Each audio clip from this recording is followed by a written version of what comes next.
Hello, everyone, and welcome to our panel discussion on building app and API security into development. My name is Oksana Pure, and I'm the Senior Marketing Manager here at Invicti, leading our webinars program, and I'll be your moderator for today's session. And today I'm joined by two special guests, Frank Catucci, the CTO and Head of Security Research at Invicti, and Ken Schirrmacher, the CTO and Senior Director of IT at Park and Fly.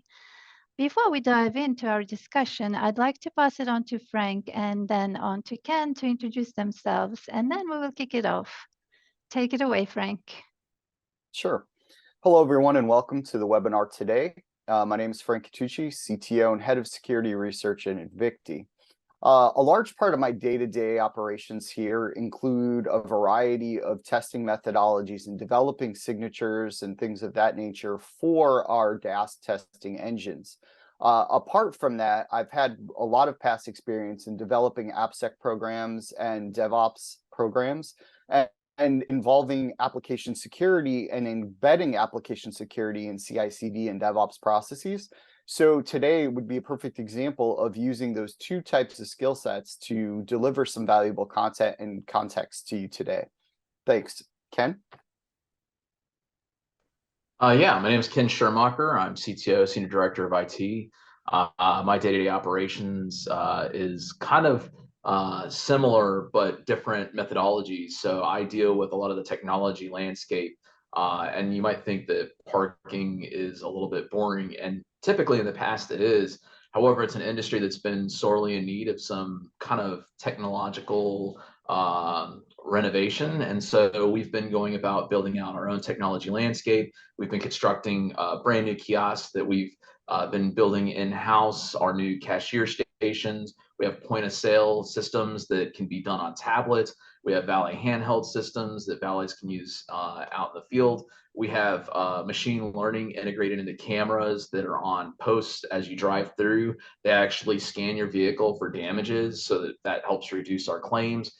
And we also have some really brilliant technology that we're working on in the future where we can actually start automating some of the parking process and being able to scan and make sure that vehicles are safely on our locations and where they're parked at, which is some really cool technology, but it's got to be fueled by some vendors because we can't do all that proprietary and in-house. And so part of my responsibilities also include vetting some very good vendors that we can partner with to make sure that these solutions become a reality. Awesome. Thanks for the introductions. Now, we all know that application security comes with its own challenges. And today, let's hear from our two excellent IT professionals as they share how they tackled some of those challenges. So let's dive into our discussion. And the first question, I believe, is for Ken. Let's talk about your approach to building and running apps and APIs with a security mindset. How do you approach this at Park and Fly? Well, it's really critical to be able to know what your security vulnerabilities are throughout the development process. It shouldn't just be like a Band-Aid that you slap on at the end of a finished product, because when you get to that point, you might realize that embedded in the product is a security flaw. I'll give you an example. As we're going through, if you use .NET as a deployment product pipeline, you'll find that previous versions of .NET have inherent security vulnerabilities. And if you've built your platform on an older legacy version that has open vulnerabilities, you're going to find that you have to go back and rewrite the bulk of that application to be able to utilize the latest code.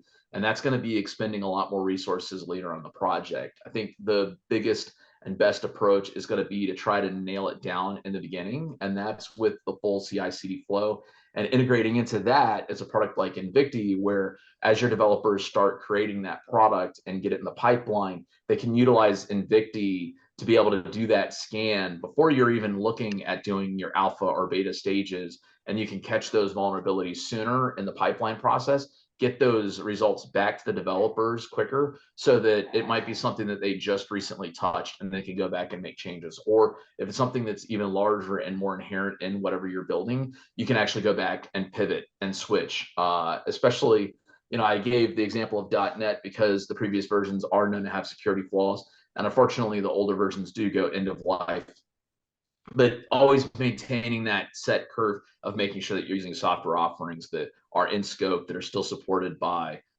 somebody, whether it's, Microsoft or Facebook when you're talking about React or any of these different ones. Oh, Meta, sorry, they changed their name. But when you're talking about these technologies and methodologies, it's always good to make sure that you support software, but also that you're scanning actively throughout the entire development process. Awesome, thank you. I know you have mentioned some of them, but could you describe some of the common challenges that you've encountered in developing secure applications and tell us how you're addressing them at Park and Fly? So there's like the old school, what's not secure. Like if you have fields that you're not obfuscating the data, if you're not actually, validating it, if you're leaving your fields so that they can enter in whatever characters they want, if they could do SQL injection attacks off of fields that are empty, if you're unsecure in your pipeline, if you're not using MFA, those are like the go-to de facto standard for security in the field. Like you got to make sure that you have those bases covered. It's the evolving threats that become the more challenging ones, where you have a 0-day exploit that's only 48 hours old, and then you immediately have somebody start hammering on your systems with it. Those are kind of the bigger challenges that we kind of face. And you don't think, hey, parking is that big of a target. I think anybody is a target. Hackers are looking for anybody and everybody that they can penetrate, whether it's a bank or it's a parking company or it's, even an educational institution. There's data and there's value in that data. Whether it's a high value target like a bank or a lower value target like a parking lot, that the data is valuable. And if they can harvest that data and utilize it or resell on the black web, it has value to them. So everybody is a target, and trying to keep on top of these, especially when you are in industries where they're not particularly technology focused or security focused, it is a little bit more challenging to kind of get people to have the same mindset that it doesn't matter how big or small you are, you're still at risk, you're still susceptible. And the evolving challenges are definitely the bigger ones. Again, that's why we need to get a partner, and we have a partner like Invicti where we're constantly getting up to date definitions being actively vetted against our systems. The 0-day exploit that might not have been realized 2 days ago or 3 days ago is now being picked up in our scans. We can get that in our Jira pipeline. Our developers can actively start working on it and make sure that we get any potential security flaws plugged up as quickly as possible. And it integrates fantastically in our agile flow. Yeah, that's Go ahead, Frank. No, I was just going to say that between the last question and this question is a perfect mix of looking at the landscape, right? So Ken was very clear in understanding that, although we know we're doing things like shifting left and integrating security earlier to find those type of vulnerabilities within your development pipelines, there's also the other aspect that Ken mentioned perfectly, which is, okay, we've done all this and it was 100% secure when it was deployed. Okay, that's great to know. Today, there's a new 0-day that all of a sudden that app that was 100% secure yesterday is not secure today. So then there's also the importance of that kind of continuous scanning and vulnerability analysis of existing apps that were secure that are no longer. So part of what falls on my shoulders is to make sure that those signatures and the proof of exploits and things get out there almost as quickly as possible, right? So we're talking 24 hours, less than that from when these things are initially released, in order for our customers to be able to scan their existing applications and APIs to find those high value targets. Now, when I say high value targets, right, Ken did another great evaluation there of saying, these hackers and attackers and opportunists, right? They're looking for, they're using things like Shodan and different types of engines, and they don't care necessarily what the target is. If the target is vulnerable, it's going to have some underlying value in the data that's behind it. So using some of the approaches from the last question and this question together, are really key in tying that overall AppSec landscape together, and then obviously having those integrations built. So this is a perfect kind of example of the shift left, but also that continuous scanning that occurs in production environments, et cetera, to make sure that you are still secure when these new vulnerabilities come out. So that was a perfect segue into some of the common challenges across the board from development all the way through to production. Remember, there's only one difference between a certified ethical hacker and just a hacker, and that's the ethics, right? Like if you are in IT, your ability to understand the security landscape is key. And if you're in any position that has control over your company's security and policies, you have to understand and think like the hackers do. In fact, there's days where you might actually try to get into your own company. You might have to try to get your own exploits to work on your code. This is super important for anybody in the IT field. You need to understand what a signature is. You need to understand what an exploit is. You need to be able to understand how to execute it. You need to know the software. You also need to know how people are building dictionary attacks. Just the other day, I had a user send me an email and they're like, I went here, I filled out the form, I know I shouldn't have, but they didn't get into my account. And I was like, no, they're not going to. And they're like, well, why? And I was like, they're building their dictionary. So they're a young hacker or they're a new hacker on the scene, and they're literally doing what's called a password harvest, and they're trying to get you to log into a portal, and they're doing that for everybody else. And all you're doing is you're creating a very large dictionary where they're going to compile all the passwords together, and then when they have a good username, they're going to start trying that dictionary on that username to try to compromise it. And it happens all the time in the industry. Like, I never would have thought that way. Well, all the IT people need to be thinking this way. How do you build your dictionary? How do you build your attack vector? How are you going to get in? And then also, how am I going to cover my tracks? Everybody knows that there are certain endpoints that you can utilize to try to cover up whether or not you're trying to do your hack. And that's like areas like Russia, China. They're not going to extradite their citizens. They refuse to give any IT logs to anybody. So you could have a hacker literally in your same house, and you don't even know because they vectored through endpoints that go through these different areas because they're known as relays, and they're trying to actively do an exploit. Or it's maybe a passive exploit. Maybe they're just trying to get like a piece of malware or a malicious script or a Trojan on your box to be able to compromise you and help infect other boxes in your area. They're not going to call on you yet, but they just want the software to be running so that when they need to call on you, they're there. And that's how a lot of the DDoS attacks that happen is all these compromised machines are just laying in sleep mode, waiting to be given that control code that's going to go ahead and activate them to attack a target or to target a vector, to specifically look at banks. They want to bring down a bank. They want to disrupt the financial industry. There's all sorts of exploits that they could be doing to try to leverage that. So just keeping that in mind as you're going along and kind of keeping that security mindset helps. And this is why training your staff for security first is key, critical, really. And that's actually a common challenge too, is just training, getting enough training provided to all your people to be able to help you with this, because it can't be a solo job. Awesome. Which leads me to the next question. You have mentioned quite a lot of challenges. One of the challenges with the reducing IT budgets is also, time and cost savings. So the next question we have is, what time and cost savings have you seen from automating application security? And maybe you could share, like, what are some of the essential automation tools or processes that you rely on? I'm assuming this is for me, but I'll go ahead and start talking. So time and cost savings is critical, right? Like the smallest resource that I have is my full-time hours that people want to devote to working. I can call people up, I can have them work all-nighters, we can try to work on the weekends, but really there's a finite number of hours that I can get my department to actively work and focus on any given issue at any given time. How we leverage that effectively is to be able to get software that doesn't require a tremendous number of people to be able to like cover what we're trying to do.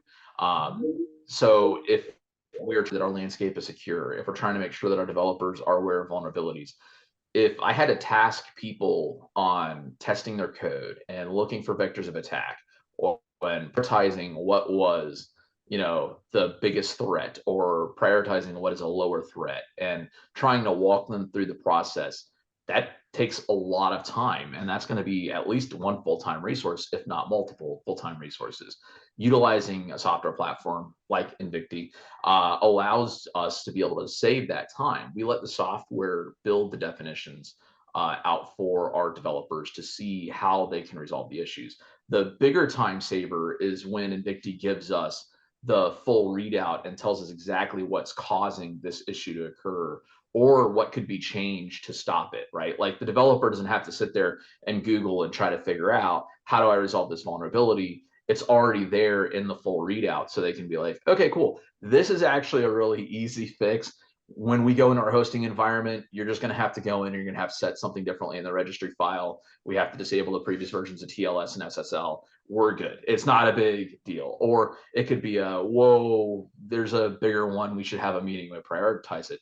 But the level of knowledge that would be required to intelligently talk about every vulnerability that exists out there, I don't have any full-time resources that have that level of knowledge. And I don't think there's any one person that does. And our department definitely doesn't have even a compilation of knowledge that would lead to the full amount of definitions that a company like Invicti already has. So I would say you could try to do it with full-time resources, but you'll fail. It won't happen. You'll miss holes. Automation is the key. Yeah, it is. It really Automation is. The other part of that too, and I want to touch something on what Ken mentioned, the finite hours of the people that work for you, right? It's not just your AppSec team. We have a finite amount of hours that developers are actually writing code or assembling code for production applications. They're incentivized on delivering that code, right? That's how they want to deliver good code and clean code and code without vulns. But their core job is to develop software that functions, that meets the requirements, that works for the customer. Part of that limitation is also knowing that we can't be giving the amount. So two things. One is, we cannot give things like false positives that are passed on to developers. So one thing that we try to take a lot of time doing is presenting that, zero noise mindset, meaning like what we're trying to do is provide you with a proof of exploit, a raw request response, give you the remediation guidelines and details that you mentioned that you need for proper remediation.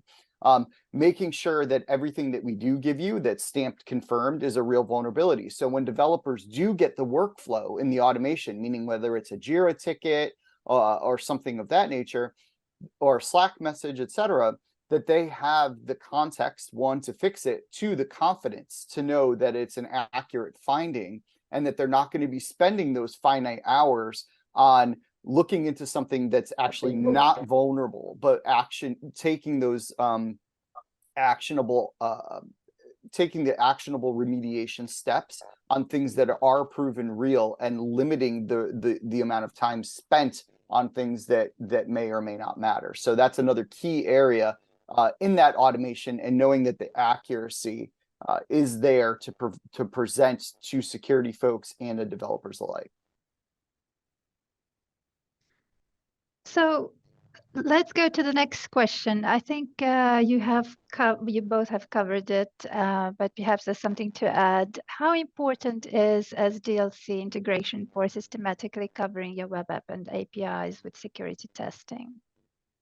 I'll jump in this one first, and then I'm going to pass to Ken, because I know that every software shop is going to run things differently. In my experience in consulting over the years, there's been a systematic kind of belief about like SDLC as a whole.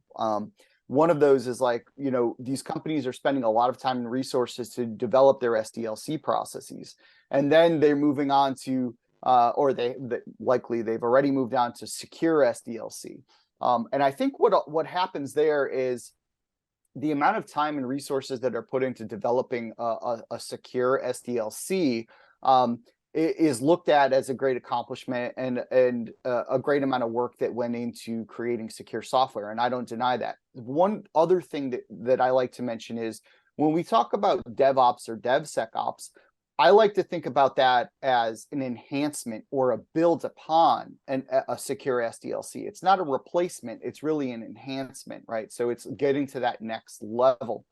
And the successful integration, like if I look at our top integrations here at Invicti, I can tell you without a doubt that our number one integration is Jenkins. Our number two is Jira, followed by Slack and things of that nature. So we know that by involving our tooling and other tooling as well into the SDLC or into DevOps does systematically give you advantages, and what you mentioned earlier in the automation piece, and knowing that that is happening in an automated way where we're doing things like passing or failing builds, or beyond that, we're saying, hey, this application fails this test, it doesn't make it to production, it's stuck in pre-prod or some type of dev environment. So really the systematic and automated approach there as you move from like SDLC to DevOps or DevSecOps is just really tuning and getting those processes to be more efficient and more effective throughout the process. Now, those are the common indicators. Now, I'd be very curious at how this applies to Park and Fly, to say, you know, that's somewhat what we look at, but we have these other systems that perhaps function on a different pipeline or in a different way. And that's where, like, I can give you my approach as a whole, but having the value of Ken to give that direct feedback, I'd be more than interested to hear his feedback on that. So in our SDLC, we utilize Jira, just like Frank mentioned, in our total overall process, where our developers can get assigned those Jira items when those errors actually are picked up or those security flaws are picked up within Invicti. So I don't have to have my project manager go back through, read the report, start creating items, assigning it to the developers. It's kind of that centralized process. That overall saves a lot of work effort and really helps us to be able to improve kind of the web apps and our APIs. Like we did talk about briefly, this is a little bit of an issue when it comes to like the full tech stack, because how does it fit the full stack in general? Not everything fits in the same stack. We do have some web sites that don't quite fit into that same tech stack, but fortunately Invicti has, you know, the website scanning throughout the platform, so they can actually scan a static website in there. Doesn't exactly fit in the full flow because of the way the website was actually created, but we can still scan the back end and we scan the front end separately. But as far as like our apps, our APIs, those can all be scanned within Invicti very easily, and then the output goes into Jira and it creates those items automatically. Great. So I think you did mention shifting left, but let's talk holistically. What do shifting left and shifting right mean for you in practice, and how do these concepts affect your development process? You did touch on that just now, but if you'd like to add to it, would be great. Yeah, so I feel like we are shifting left more, and essentially what that means is you're bringing the security and you're bringing the debugging and you're bringing all of the analytics in earlier on in the development lifecycle versus doing it more towards the tail end of the lifecycle. We do want to make sure that we're developing the fastest, most secure applications. And we're carrying that thought process all the way through our development phases. It's still a challenge. It's always a work in progress. Every software offering is different. But the sooner that you bring it in, the better overall. You're going to get a better quality product. And more importantly, you're not going to find yourself chasing your tail at the end of a project. And you're like, man, why did we make this mistake? If we had only caught it earlier, we could have done something. We could have pivoted. Obviously, shifting left kind of remedies that a little bit, because then you get hit with it. It's like, oh man, why are we making this mistake now? What are we going to do to fix it? So it's still the same thought process, but it just occurs earlier on in the life cycle, and you don't expend a whole lot of hours, maybe even developing software or features that aren't going to be able to work with what you have to do to make the security pass. And when I say pass, we actually have PCI compliance that we have to maintain throughout our life cycle. We also have the evolving CCPA, GDPR landscape out there that's always evolving, as well as they continue to pass new laws and stuff. And so maintaining compliance is, ultra important for us. We want to make sure that we're compliant with all rules and regulations that are set out there. But essentially, in doing that, we have to bring it in a little bit earlier in the process, just to make sure that the final product meets all rules and regulations that we have to comply with. Yeah. And the one thing I always hear too is the ROI on that, right? So it's not, there's this perception of, okay, if I shift left, it's going to save me instant money. Okay. Yeah. Okay. But what we're saying is that we know it's cheaper and easier to fix those vulns before they make it to production code than it would be to wait until production and then back it all out and then rerun it through our pipelines, et cetera. And know that we have eliminated that problem earlier in the process. Now, there are some exceptions to that rule, and that's the shifting right, which is we know the code, we know the app is secure. However, we have a configuration or a deployment in which now that we're up and running, there's these back-end services, there are APIs, perhaps there are database calls, et cetera, or the configuration of the hosting of the application and that infrastructure that's tested that can't be done earlier. So we do want to do the testing as early as possible in every aspect to find any vulns that occur, but we also need to do it on the right, which once we have an environment set up that allows us to test the back end, the middleware, perhaps the APIs or the database connections in the hosting environment. So really it's a shift left. Yes, we're saving money. We have to continue to shift left, but we also need to not lose focus on the right, because there are things that we cannot test until we get further down the deployment route, if you will. So perfect example, and Ken used the compliance piece on there too, where there's going to be compliance regulations that force you to do both, right? There's going to be a PCI scan where you need to scan your production environment and get those results in that attestation, where it won't matter what you're doing on the left. But if you can find those bugs on the left quicker and easier, then you don't have to be held accountable for those remediation points further down the line as a PCI violation or something of that nature. So really, it's kind of spreading it out, but concentrating on the left. What role does the shift left, shift right approach? It was totally a marketing person's gimmick. If you're in IT, you already knew the appropriate points at which to implement security best practices into your app development cycle. Some marketing person just created that shift left, shift right approach, and it became a buzzword in the industry. But realistically, when you should be scanning. It's just not always what is done. Like, best practices, but then you're like, you know what? I got to run these guys. They got to do what they got to do. We'll take care of it in the end. And then you get to the end. It's like, well, you knew that you should have taken care of it earlier. I know I should have shifted left. It's like, well, that's a marketing buzzword, but you know what we're doing in the industry, you know what's typical and expected, and you just didn't do it. And there might be a really good reason. Like Frank said, it might be the configuration of the hosts, or it might be a certain subset. I mean, how do you know how it's going to perform until you start doing performance testing? Oh, I have no clue.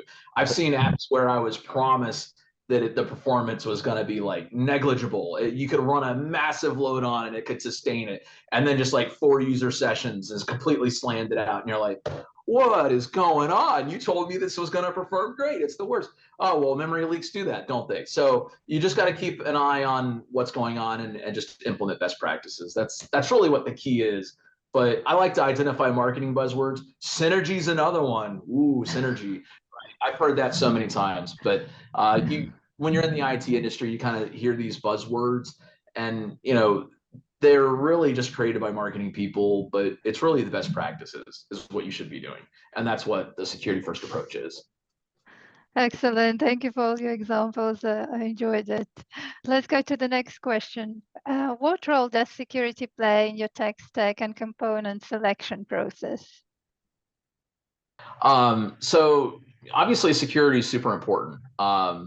If you don't like waking up at 3 a.m. on a Saturday because you have, a DDoS attack hitting you, and it's because you had a compromised user account, or, your user decided they were going to do something on a Saturday and reset their password. And it's like, oh, hey, I think I just did something I should have done. It's like, really? Why would you do that at 3 a.m. though? I do it at like 9 where I'm awake and I can help you better.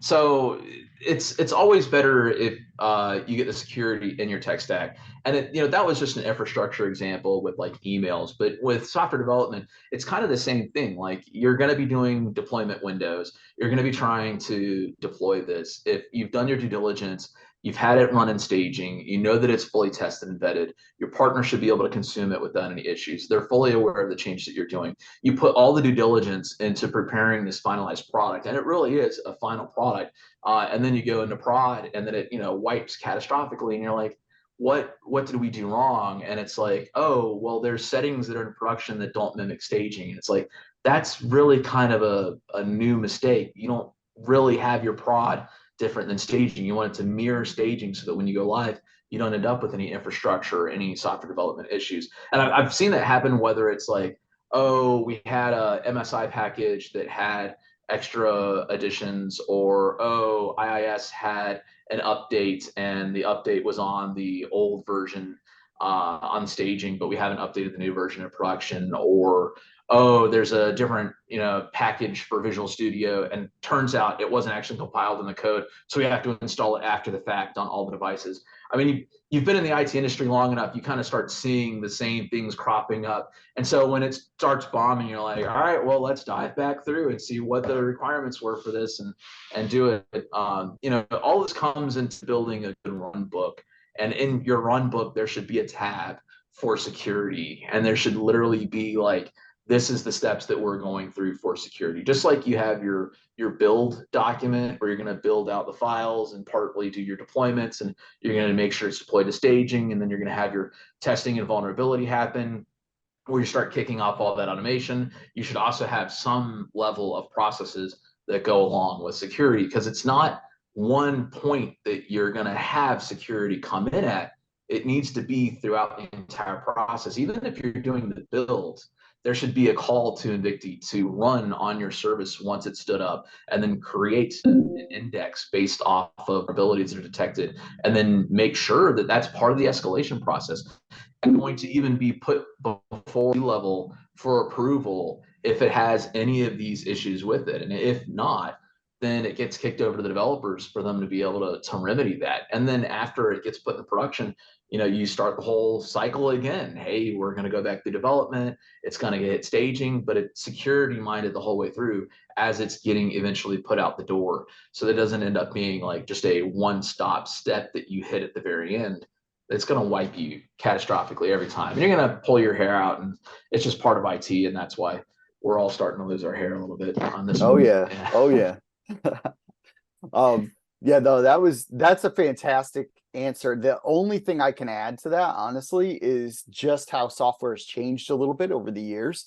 I'm just going to focus in on the component portion of this. So a lot of software these days is assembled from various kind of components and open source libraries and those type of things. So one thing that I think the security play also that we offer helps in this selection process, if you will, and selection's kind of a little bit of a tricky word, but if we're looking at something like our runtime SCA or software composition analysis, if you will, and those components or those libraries that you're using in your software are older or vulnerable or become vulnerable, etc., you're not looking at just in-house written code. You're looking at packages and things that you're using or components that you're using that perhaps are open source or that exist and that are shared And that's a large part of software these days. So making sure that we are having ample coverage for not only the application that's running, but identifying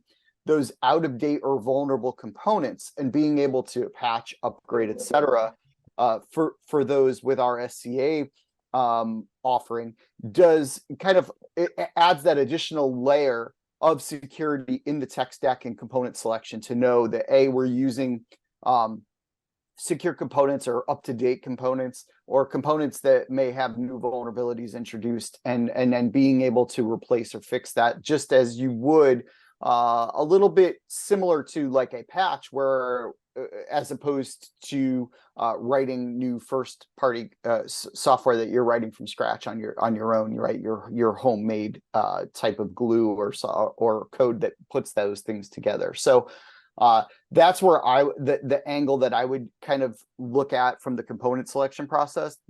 Again, on top of all of everything that Ken already mentioned. So I think that pretty much solves or addresses the question here. Excellent. So our next question is about like Frank, you've mentioned there are changes in IT. So I'd like to take us to the question about the emerging trends. Are there any emerging trends or technologies in application security you're expecting to look at in the near future? Which takes us to the following question. Are you considering how AI-based security features will factor into your overall strategy? Who would like to take this first? I can take this first, and then I'm sure Ken will have plenty to add when the impact of this combination question sets in a bit. But so emerging trends and technologies, we know that software is getting released faster, right? More agility, greater cadence in releases. We know waterfall went away years ago, where we're doing these, major software releases once or twice a year. Now we're releasing up to multiple times an hour or a day, depending on the pipeline or the software shop.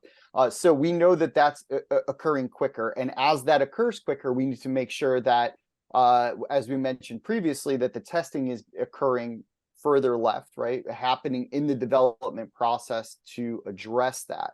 The other piece of emerging trends and technologies is I'm seeing inevitable convergence of the cloud native development and cloud really coming into AppSec, or cloud pieces coming into AppSec, right? We have infrastructure as code, we have containers, we have this type of these type of technologies that are having similar, if not the same, exposed types of vulnerabilities and exploitation.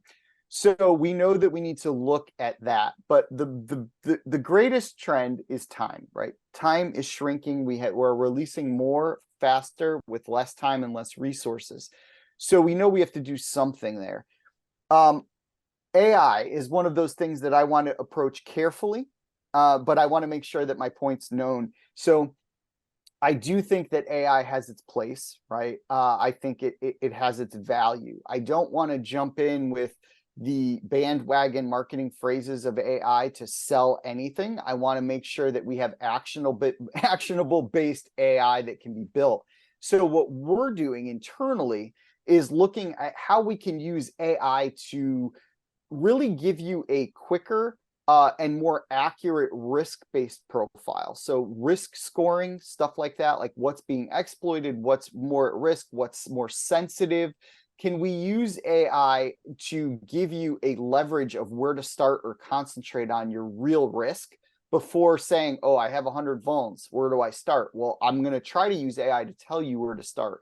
And that's the main area that I'm focusing our AI research and our AI efforts, is to be able to give you a more accurate risk-based approach, and knowing where to start, filtering out a lot of that noise, if you will, but more of the things that can be distractions, and knowing where to start and concentrate on, and using that to be far more effective in those finite resources, or using those finite resources for their best kind of results, or the best payoff, if you will. So that's my answer to this. I'm going to be careful with the AI side. I think it's valuable, but I don't want to jump on there and say, buy this, it has AI, right? That's not something that I think is a good idea, but a lot of people are doing that. So just being careful there.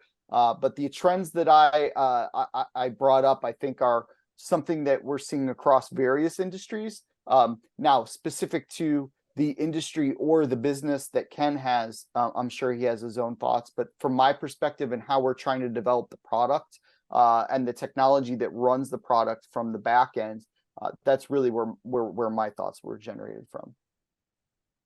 Let's take your thoughts on this, Ken. Well, yeah, AI is it's a buzzword, right? Like just like the marketing people have kind of exploded it. You know, large data lakes with data that can give you tangible outputs have existed for a long time. Getting it to word in a way that seems more human-like is just kind of like the natural evolution of that whole process. The big part of the AI strategy is the data that it's giving me 100% correct? Anybody that's logged into ChatGPT and given it, you know, even breakout commands or any of the things that it does knows that it's not infallible. I told ChatGPT to give me a list of 10 camera solutions that were IP based that I could just be able to jump into at any point in time that did not have a cloud offering connected to it. And all 10 results had cloud offerings connected to them. Most of them had problems, and it wasn't a very good curated list. And then I said, I want to pick ones that haven't been manufactured in China. And it gave me the same list, and 7 of them were made in China. And it's like, it keeps giving me bad results. And I can't get ChatGPT to give me good results yet. And can you talk to it as if it's a human? Yeah, but humans have like this known cycle of process where I say, how are you doing today? And you say, I'm doing okay. Or you could go into your life story. You really have 2 options. But the AI is just going to say, I'm doing great, whatever. And then you're going to say, you know, what can you help me do my Word document today? And it's going to be like, yeah, I do Word documents all day long. That's what I do. It's really good. I've had complex conversations with AI, and I haven't been impressed yet. And when you ask it to do tangible work, there are a lot of problems with the work that it delivers. You can also give it things like, hey, I'm working on this code. Help me find the problem in this code. And it does a really good job at that. But again, it's a software program, so kind of should, because that's one thing it should be good at. But most of the other things like curating item sets or find me the lowest price on this model printer because I want to buy this printer. But then it gives you that final list, and then within a quick Google search, I found it cheaper in 7 other spots. Like, how good are you? Your results are so limited, and you're bad at giving answers. I don't think I can trust your output. That being said, the buzz that you keep hearing, you know, now the valuation of ChatGPT's parent company is exceptionally high, and there's all these big businesses trying to pick them up and squeeze them in and integrate them. But you're not actually looking at the quality of the product that it delivers, and I don't think it's there yet. And nobody really should be integrating this hardcore into their applications. That being said, everybody's looking at it. Everybody's looking at it very closely. We've looked at it as well. We've looked at potentially doing works with AI and how that could integrate into our flow. Same thing that you're doing, Frank. And I think cautiously is the appropriate report that we need to be delivering to everybody. It's not a technology that is anywhere near mature. It is not really ready to be put into production workloads. The picture generator that it does, I think it's Dolly is the picture generator. If you've ever told it to create a picture for you, and in your mind, you kind of had an idea of what that should look like, and you start giving it all the definitions. It only selects about half of the definitions, squeezes them in, and then it like throws together a Picasso type painting where things are just all out of the norm. And you're like, that's not really what I had in mind, and you didn't use all the keywords that I defined for you to construct it. And that's kind of like all the outputs it gives you. It doesn't give you the full picture. It doesn't give you everything that you want, and it doesn't necessarily do it right. In fact, more often than not, when I'm trying to get tangible results from it, that's very difficult. And I think we should proceed cautiously. It's still in its infancy. Yep. Does it have great potential?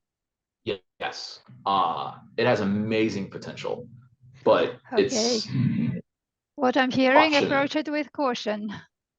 No. Just that the AI is promising. It can be absolutely amazing, but just like anything that's out there, it's new, and you have to read between all the buzzwords and the catchy phrases and really figure out what that tangible use is. And I think the challenge for anybody that's leading a department and in business is assessing what the business needs are and how AI has a potential to fit in if it's able to meet certain requirements that you have. And obviously, um, we talk about testing and we talk about standards that go throughout our entire process, but AI throws the biggest monkey wrench of all into all of this, is because you can ask it the same question 5 times and get 5 different answers every time. How do I develop a product that will perform amazingly well if I get the same different answers every time, and I can't methodically know how it will perform? And for an IT person that's kind of structured in our mentality, how do we foresee and read that it won't be providing bad information to users or consumers? From an Invicti standpoint, I can see how you guys wouldn't want to be providing people with bad signatures or bad data for remediation. Don't point me in a direction to resolve a security flaw for an exploit that doesn't even exist at all and could never exist because it's not possible for it to exist. For me, don't point me in the direction for my software development team to something that doesn't happen or doesn't exist or is incorrect in general. And I think, Exactly. yeah, I think coalescing the answer so that the answer is finite to the question. That you ask it 2 + 2 =, and it should give you 4. And when AI finally gets to that point, I think we'll be looking at something really successful. Yeah, so at Invicti, we're AppSec with zero noise, so we wouldn't want to give you any false information there. So I'd really love to cover the last question here, since we have 2 CTOs available for discussion today. What advice would you give to CTOs and tech leaders looking to enhance the security posture of their applications and APIs? Let's go to Ken first, and then to Frank.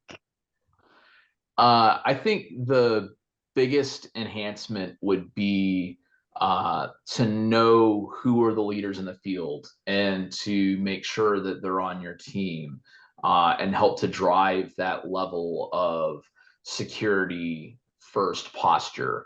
And I think that's why Invicti was a great selection for us, because we recognize that they're a leader in the field, and the ability for them to integrate in our tech stack so seamlessly and to make it so easy to utilize, and more importantly, deliver tangible, actionable items for our developers and the rest of our team, and for me to be able to create reports for like my C-suite.